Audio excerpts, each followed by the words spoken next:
രാധേ രാധേ രാധേ കൃഷ്ണ.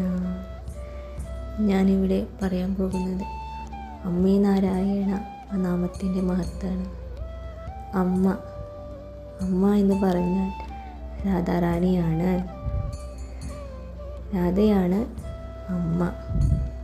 അമ്മേ നാരായണ രാധാറാണി, ദേവി നാരായണ സരസ്വതി ദേവി, ലക്ഷ്മി നാരായണ ലക്ഷ്മി ദേവി, ഭദ്രേ നാരായണ പാർവതി ദേവി. കൃഷ്ണനാണ് ഈശ്വരൻ. ആ ഈശ്വരൻ്റെ സാത്വിക ഭാവമാണ് വിഷ്ണു. ആ വിഷ്ണുവിൽ നിന്നാണ് ബ്രഹ്മാവും ശിവനും ഉണ്ടായത്. പാല് തൈരും വെണ്ണയും ഒക്കെ ആയി മാറുന്നത് പോലെ ഇവിടെ പാല് കൃഷ്ണനാണ്. ആ പാലിൻ്റെ നിറം രാധയാണ്.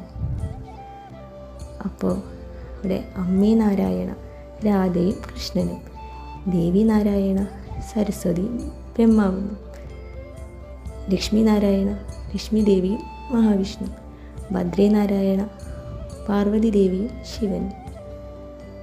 ഈ നാമം ഒത്തിരി മഹത്വമുള്ള നാമമാണ്. നമ്മളെന്നും നിത്യം ജപിക്കുക.